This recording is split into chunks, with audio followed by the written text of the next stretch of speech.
नमस्कार। आइए बात कर लेते हैं big joke OTT season number 2 का, जो कल वीकेंड का वार था, संडे वाला।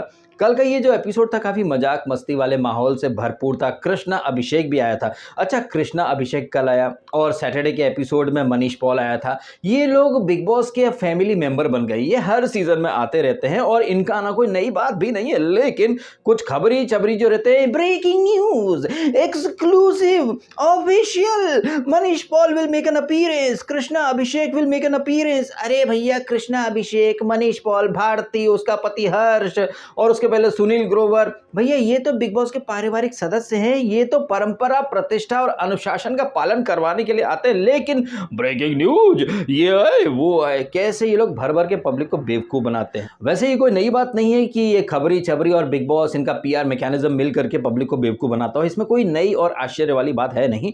इनफैक्ट बिग बॉस की टीम के लिए पब्लिक की क्या अहमियत है, ये आपने कल के एपिसोड में देखा, जब कृष्णा वो पिंकी वाले किरदार में आता है और उसका इंट्रोडक्शन सलमान खान कैसे देते हैं। जैसा कि मैं हर बार बोलता हूं कि जनता है असली बॉस, जनता के हाथ में होता है असली पावर, तो उसी जनता को रिप्रेजेंट करने आ रही है पिंकी। मतलब आपने समझा, बिग बॉस के लिए जनता की अहमियत एक जोकर से ज्यादा नहीं है, क्योंकि जनता का नुमाइंदा बना करके पहले वो दिबांग, जो कि अभिषेक को नकली हवा बोल बोल करके डिमोटिवेट कर रहा था, उसी तरह से जनता का नुमाइंदा बन करके आई पिंकी, जो कि कृष्णा अभिषेक था। अलग अलग गेटअप में वो आता ही रहता फीमेल कैरेक्टर में। तो ये है जनता की अहमियत बिग बॉस की नजर में। अब इससे पहले कि हम फ्लो में भूल जाएं, आपको बोलना चाहेंगे कि वीडियो को लाइक जरूर कीजिएगा और कीजिएगा चैनल को सब्सक्राइब। और हाँ, इस वीडियो के डिस्क्रिप्शन बॉक्स में एक और वीडियो का लिंक है जो आपको लेकर के जाएगा आई एक्सप्लेन एजुकेशन के पेज पर। आई एक्सप्लेन क्या है कि हमारा दोस्त सनी, उसका एक एडुटेक, एक आप कह सकते हैं स्टार्टअप वेंचर है। तो वो हायर एजुकेशन के लिए लोगों को बाहर एडमिशन लेने के लिए मदद करता है। किसी को ऑस्ट्रेलिया जाना हो, इंग्लैंड जाना हो, अमेरिका जाना हो, रशिया, यूक्रेन। तो अगर आपकी जान पहचान में, दोस्ती यारी में कोई ऐसा इंसान, कोई लड़का या लड़की ऐसे है जो हायर एजुकेशन के लिए बाहर जाना चाहते हैं बट वो कंफ्यूज्ड हैं, तो उन्हें आप आई एक्सप्लेन के पेज पर भेज सकते हैं, सनी से कांटेक्ट कर सकते हैं। तो इस एपिसोड में सलमान खान ने ये जो अविनाश सचदेवा, जो कि जनरल नॉलेज की क्लासेस वहां खोल करके बैठा है, हिमालय कैसे बना, ये वो, सह्याद्री में, पर्वतमाला में कौन सा हिल जो सबसे ऊंचा है, इस तरह के कुछ क्वेश्चन आंसर वगैरह सलमान ने करे। सलमान कहीं ना कहीं एक हिंट दे रहे थे इसको, अविनाश सचदेवा को, कि अविनाश सचदेवा तुम बहुत ज्यादा पका रहे हो। लेकिन सलमान ने यहां पर अविनाश को ये नहीं बोला कि ये बाहर की बातें क्यों करते हो, घर के अंदर की बातें करो। जैसे कि एक दिन पहले सलमान ने आलिया को कहा था ना कि तुम अपनी ये बाहर की बातें क्यों कर रही हो। पता नहीं क्यों, लेकिन मुझे ऐसा लग रहा है कि सलमान खान का जिगरी यार और बजरंगी भाईजान में उनका जो जोड़ीदार था, यानी कि नवाजुद्दीन सिद्दीकी, नवाज ने कॉल किया होगा सलमान को और नवाज ने कहा होगा, भाई भाई मेरी बात सुन नंद भाई, भाई इधर मैं मर जाएगा भाई, मैं घर में तो मेरी वाइफ की बातें सुन सुन के पकता ही था, और अभी वो जियो सिनेमा पर बिग बॉस में आकर भी घर की बातें करे, भाई ये बातें सुन करके मैं मर जाएगा भाई, प्लीज मेरे को बचा लो ना भाई, भगवान के वास्ते, खुदा के वास्ते, प्लीज मेरी वाइफ को झाड़ दो ना यार, वो घर की बातें बाहर ना करे। तो शायद इसलिए सलमान खान ने बड़े कड़क अंदाज में आलिया को झाड़ के रख दिया था कि बाहर की बातें मत करो। लेकिन पलक, अविनाश और जिया, जो कि गुरु शिष्य बनकर के सिर्फ बाहर की बातें ही करते रहते, कि ब्लॉक कर दिया था, पार्टी में मिले थे, बर्थडे था, 22 जून को मॉम का बर्थडे है। और ये बात इसलिए याद है क्योंकि उस दिन पलक को इसने प्रपोज वगैरह करा था। मतलब पलक के बिना अविनाश की जर्नी तो कुछ भी नहीं है। लेकिन सलमान ने यहां पर अविनाश को उस अंदाज में नहीं झाड़ा जिस अंदाज में कि आलिया को झाड़ा था एक दिन पहले। खैर, यहाँ पलक, जिया और इनके ऊपर खाम टाइम वेस्ट किया गया। बात ही बात में सलमान ने फलक, जो कि वुमनिया का टैग लेकर के आई थी, स्ट्रॉन्ग वुमनिया का टैग लेकर के आई थी, फलक के बारे में मैंने भी कहा है कि वो बहुत ही ज़्यादा फेक लग रही हैं और कैप्टन बनने के पहले वो काफ़ी धौंस जमा रही थी, ऐसा करो वैसा करो। लेकिन कैप्टन बनते से ही उन्हें पता चल गया कि वो तो सेव है अगले वीक के नॉमिनेशन वगैरह से, तो काय को एफर्ट लेना। ये फलक, जो कि अपने जस्टिफिकेशन में 17 तरह के एक्सक्यूज दे रही थी, जब सलमान ने कहा था कि आप एक कैप्टन मटेरियल तो नहीं लग रही हो, तो फलक अपने अलग एक्सक्यूज दे रही थी, नहीं वो सबसे काम कराती है। और यहां पर सलमान खान के मुंह से घर का सबसे बड़ा रूल टूट रहा है, अंग्रेजी।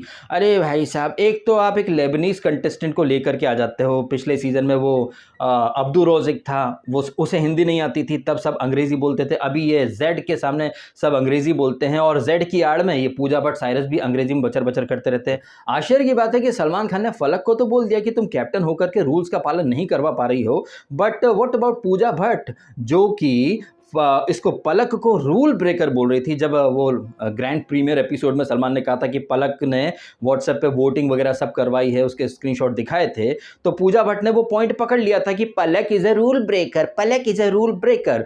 बट व्हाट अबाउट साइरस, जो कि सलमान खान के सामने ही सो रहा था, पीठ पीछे तो कितना सोता है, आपने सबने देखा है। मुझे याद आ रहा है फ्राइडे का एपिसोड, जब साइरस, पूजा भट्ट और ये फलक, ये तीनों बैठे रहते हैं बाहर, फिर अंदर आते हैं तो अंदर साइरस का जो बेड रहता है वो बिखरा पड़ा रहता है, कंबल वगैरह एकदम तरीके से घड़ी करके नहीं रखा गया था। लेकिन जैसे ही पूजा भट्ट इसको साइरस को बोलती है कि साइरस फॉरगेट अबाउट एवरीथिंग, पहले अपना बेड वगैरह साफ करो, तो फलक बोलती हाँ हाँ प्लीज प्लीज प्लीज, ये जो अपना कंबल है इसको वो करो, साफ करो, ये करो। तो पूजा भट्ट बोलती हैं, तभी फलक को याद आता है। और पूजा भट्ट और साइरस के प्रति फलक बहुत ही ज्यादा बायस्ड है। इस पॉइंट को हाईलाइट किया जाना चाहिए था, लेकिन नहीं किया गया। फलक कितनी दोगली और कितनी फेक है, इन सारी चीजों को घर वालों के सामने रखना था, बट रखा नहीं गया। इनफैक्ट घर वालों से हाथ भी खड़े करवाए कि किस किस को लगता है कि फलक अच्छी कैप्टन नहीं है। आई वॉज एक्सपेक्टिंग कि फुकरा इंसान और ये सब हाथ खड़े करेंगे, लेकिन ज्यादा किसी ने कुछ किया नहीं। आई थिंक पलक, जिया, बेबिका, इन लोगों ने हाथ उठाए थे। और उधर का जो ग्रुप है, एलीट ग्रुप, जैसे कि अविनाश सचदेवा या फिर ये पूजा भट्ट, साइरस, मनीषा, ये तो उस ग्रुप में है, तो हाथ खड़े करेंगे ही क्यों। पूजा भट्ट जो कि अक्सर बोलती रहती है कि सही चीज का साथ देना चाहिए, लेकिन वो कभी भी अब तक इस सीजन में सही चीज का साथ देते हुए नहीं दिखाई दिए। तो फलक को यहाँ पर थोड़ा सा इनपुट दिए गए, साइरस को नींद से जगाया गया। साइरस हमेशा, अब वीकेंड के बार में जहाँ लोग सूट, बढ़िया डिजाइनर कपड़े पहन करके बैठे रहते हैं, साइरस वहां पर भी अपने शॉर्ट और उसमें बैठा रहता है। साइरस का मजा लेने के लिए ये लोग शॉर्ट वगैरह कुछ नए कपड़े भेज देते हैं कि चलो आपके कपड़े जो हैं वो तो पब्लिक को पता चल चुका कि आप कितने जोड़ी कपड़े लेकर के आए हो, अब आपके वो कपड़े कम ना पड़ जाएं, इसलिए कुछ नए चड्डा और वो सब शॉर्ट वगैरह भेजे गए। इसी दौरान घर वालों को बताया जाता है कि बेबिका का बर्थडे है, तो वो सबको केक खिलाने के नाम पर, मतलब इतना ज्यादा अटेंशन दिया जा रहा बेबिका को। एक दिन पहले फेस रीड कर, पाम रीड कर, फिर अब केक खिलाने के नाम पर मन की भड़ास वो निकाल रही थी, ये ऐसा है, ये वैसा है, ये वैसा है। पूजा भट्ट के लिए शुगर कोटिंग तब भी थी, पूजा भट्ट के लिए शुगर कोटिंग अब भी है। इनफैक्ट उसने तो बोल दिया, पूजा जी आप और मैं एक ही कश्ती में सवार हैं। मतलब पूजा भट्ट की लल्लो चप्पू खूब कर रही है ये बेबिका से। यहां पर जब पूछा गया कि क्या लगता है कौन जाएगा, तो वो बेबिका जो कि एस्ट्रोलॉजर है, उसने यहां पर बोला कि अविनाश और जिया में से कोई एक जाएगा। लेकिन जैसे ही वो एलिमिनेशन अनाउंस होता है और पलक चली जाती है, इसके बाद अविनाश जब बोलता है कि अब सरप्राइज कि तूने मेरा नाम कैसे लिया, तो कितना नेक्स्ट लेवल का वुमन कार्ड खेली ये बेबिका जो कि केक खिलाते टाइम और मुंह पर एक वो फॉर्म लगाने वाली टास्क चल रही थी, वहां पर इसने आकांक्षा के लिए हर बार एक ही शब्द या फिर एक ही चीज का इस्तेमाल करा कि सेल्फ ऑब्सेस्ड हैं, अपने आप में ही रहती हैं, जबकि हकीकत में सेल्फ ऑब्सेस्ड कौन है? बेबिका खुद। जैसे ही अविनाश ने इसके फर्जी प्रेडिक्शन की पोल पट्टी के बारे में बोलना शुरू करा, इसने तो अलग ही त्रिया चरित्र दिखाया। ओ माय गॉड, दुश्मन कम थे क्या जो एक और मेरे पीछे पड़ गया? ओ माय गॉड, सब मेरे पीछे पड़े हैं। तो सेल्फ ऑब्सेस्ड कौन है? ये बेबिका खुद हैं। और ये बात सलमान खान भी जानते हैं। सलमान खान ने बेबिका को कुछ कहा भी कि जब बेबिका से पूछा कि अपने बारे में 15 बुरी चीजें बताओ, क्योंकि बाकी सबको तो उसने केक खिलाते खिलाते बुरी चीजें बताई थी, तो बेबिका ने अपने मुंह से खुद बोल दिया कि वो मुंह फट है, इंपल्सिव होकर के कुछ भी बोल देती है, वेट लॉस करना है, ये है वो है। लेकिन एक चीज जिसके बारे में मैं एक्सपेक्ट कर रहा था कि शायद सलमान खान बोलेगा, लेकिन सलमान ने बोली नहीं, और वो चीज ये थी कि बेबिका, आप दूसरों को बोलती हो सेल्फ ऑब्सेस्ड है, बेबिका बेबिका करते रहते हैं, लेकिन आप पीठ पीछे क्या क्या नहीं बोलती है लोगों के बारे में। बट अफसोस, बेबिका को तो चने के झाड़ पर चढ़ा दिया गया है। सबसे ज्यादा स्क्रीन टाइम एंड इंपॉर्टेंस जो है ना, वो बेबिका को ही मिला है।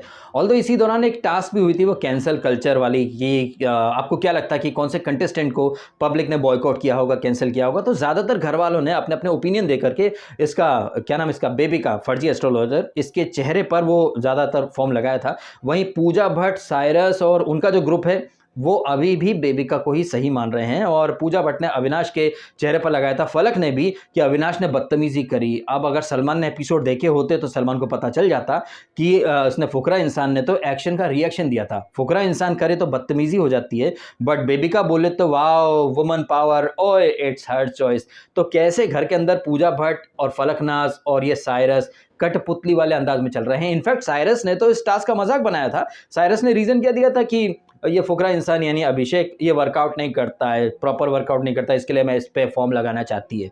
मतलब ये क्या लॉजिक था? यही चीज कोई और कर देता ना, तो सलमान बोलता है आपको टास्क समझ नहीं आती क्या, आप ये करने है, मजाक बना रखा है क्या, ये टास्क सीरियस है? मुझे याद आ रहा है कोई तो सीजन था बिग बॉस 14 या 15, जहां पर सलमान ने झाड़ दिया था, आई थिंक तेजस्वी को बोला था कि टास्क चल रहा है, मजाक नहीं चल रहा है।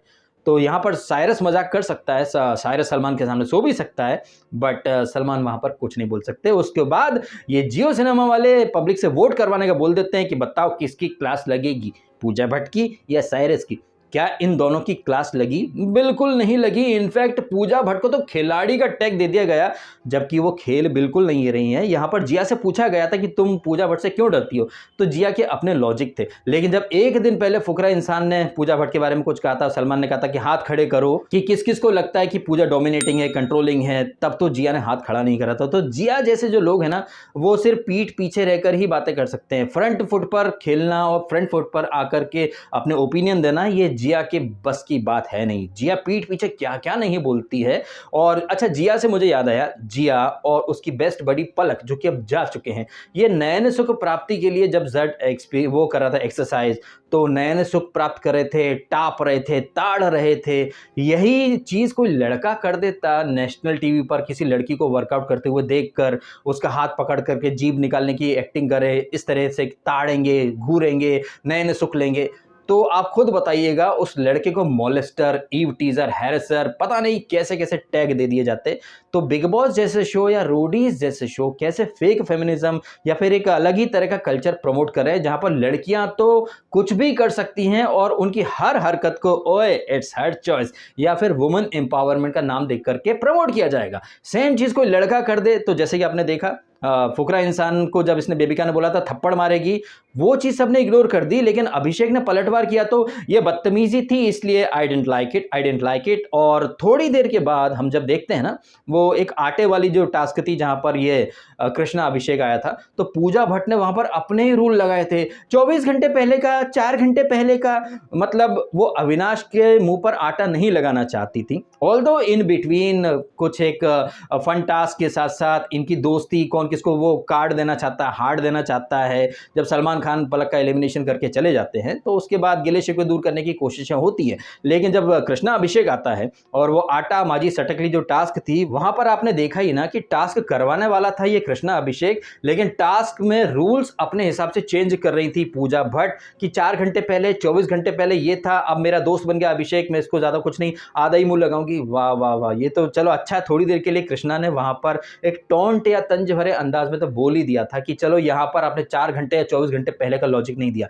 अब अगर पूजा भट्ट की इन हरकतों को देखकर भी बाकी के जो कंटेस्टेंट हैं, जो कि स्वीकार करने से कतराते हैं कि पूजा भट्ट डोमिनेटिंग है, वो कंट्रोलिंग है, अगर ये चीजें जैसे इस टास्क में लोगों ने देखी कि पूजा भट्ट अपने हिसाब से रूल बना रही हैं, वो सिर्फ कंटेस्टेंट या बिग बॉस के घर को ही नहीं, आई थिंक वो पूरे शो या हर टास्क को कंट्रोल करना चाहती हैं। लेकिन इसके बावजूद कई लोग पूजा भट्ट को बहुत सेंसिबल, मैच्योर मानते हैं, कई लोग उसे घमंडी नहीं मानते, जबकि पूजा भट्ट एक्चुअली में घमंडी है। पूजा भट्ट को बिल्कुल नहीं पसंद कि वो किसी के इंस्ट्रक्शंस फॉलो करे। पूजा भट्ट अपने हिसाब से रूल बनाती है। आई मी माई सेल्फ का टैग अगर उसे दे दो तो ये इनकी चॉइस है, ये इनकी सोच है, बट इन्होंने मुझे दिया है तो I take it gracefully. But मैं बिल्कुल भी डोमिनेटिंग नहीं हूं, है ना Cyrus? And Cyrus was of course, Pooja ने बोला तो सही बोला होगा, है ना फलक? हाँ, पूजा जी तो कभी गलत होती का है ना अविनाश? अब बिल्कुल पूजा जी ने बोला है तो बिल्कुल सही ही बोला होगा, है ना? वो मनीषा और बेबिका, हाँ पूजा जी बोले हैं तो सही ही बोली होगी,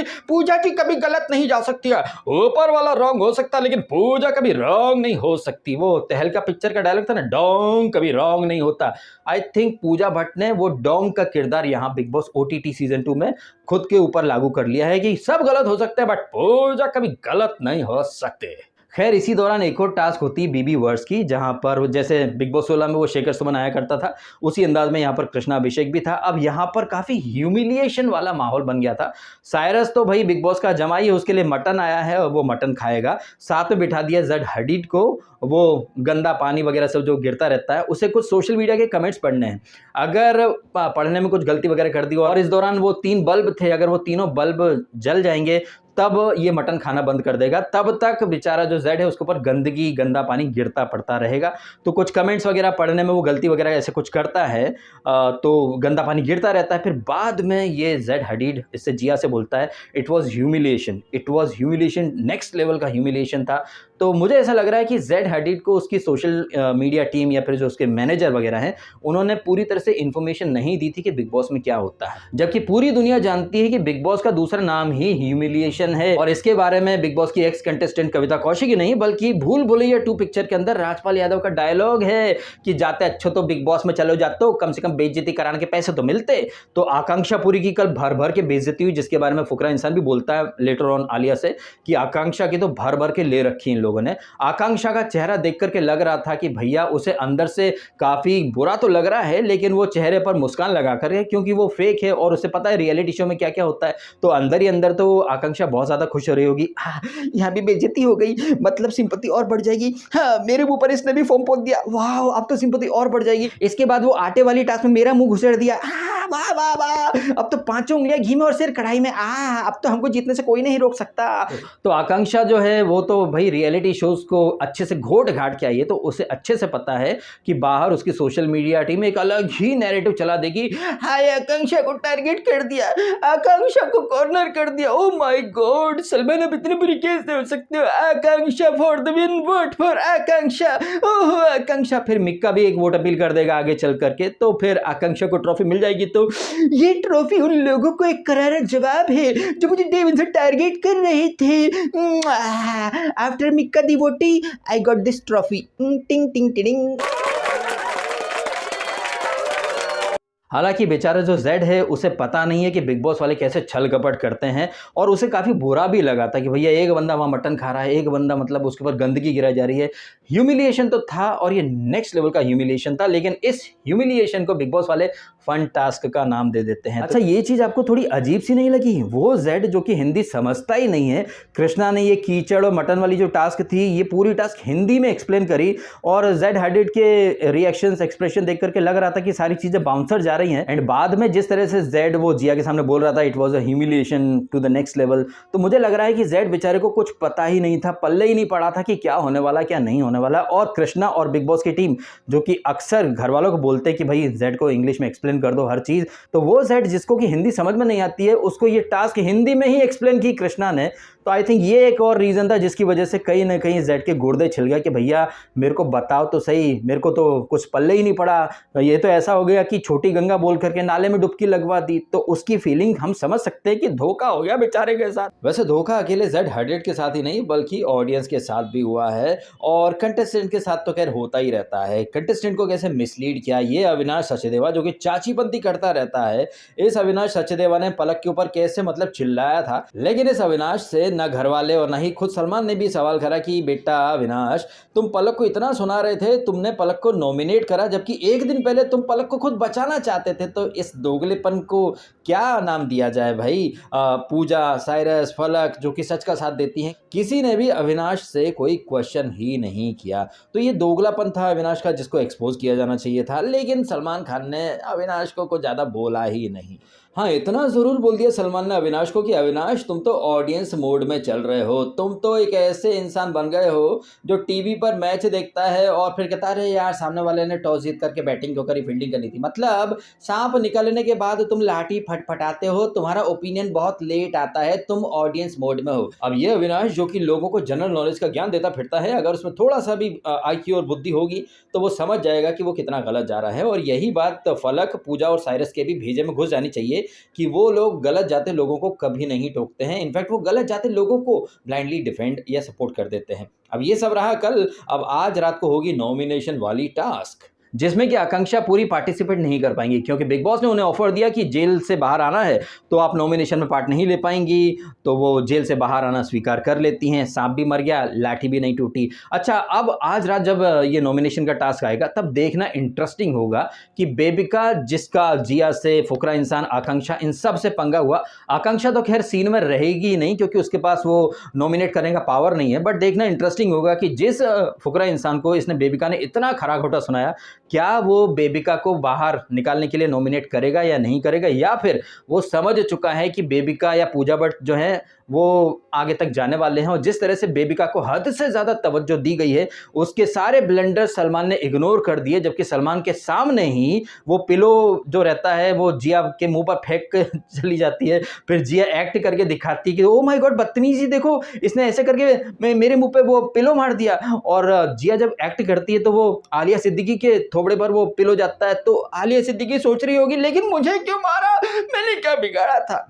तो सलमान के सामने भी बेबिका ने बदतमीजियां करी हैं, लेकिन सलमान को मेकर्स के इंस्ट्रक्शंस हैं, और सलमान जैसे बंधन पिक्चर में बोलते थे ना, जो जज बोलेंगे वो मैं करूंगा, उसी तरह से सलमान के ठट्टे में वो क्रिएटिव टीम बोलती है, तो सलमान बोलता है जो मेकर्स बोलेंगे वही मैं करूंगा। पहले बोला कि बेबिका तुम्हारा एलिमिनेशन हो गया, निकल जाओ। और कृष्णा अभिषेक आता है ना, तंज मारता भी है कि लोगों का फ्यूचर बताने वाले एस्ट्रोलॉजर खुद का फ्यूचर नहीं बता पाए या देख पाए कि वो नॉमिनेशन में आ गए।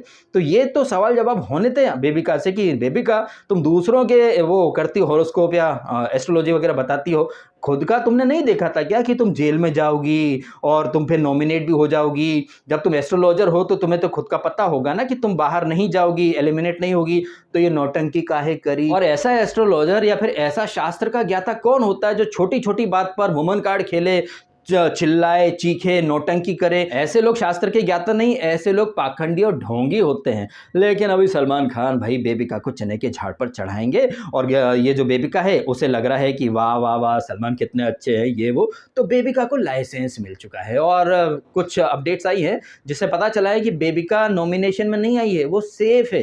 दैट मीन्स कि उसे ज़्यादातर लोगों ने नॉमिनेशन में डालने के लिए वोट किया ही नहीं है। खैर ये जो टास्क होगी ये आज रात को होगी। अब आप कमेंट करके बताइएगा जिस तरह से कल का एपिसोड गया है, जिस तरह से ह्यूमिलिएट किया गया है जेड हैडिड को, काफी बुरा लगा है, बट ये ह्यूमिलिएशन का ही तो पैसा मिल रहा है इन लोगों को। क्या लगता है आपको, कमेंट अवश्य करें। एंड अगर आपको ये वीडियो अच्छा लगा तो इसको लाइक भी जरूर कीजिएगा एंड कीजिएगा चैनल को सब्सक्राइब। मिलते हैं अगले वीडियो में। आपने समय निकाला, वीडियो देखा, आपका बहुत बहुत धन्यवाद। Thank you so much.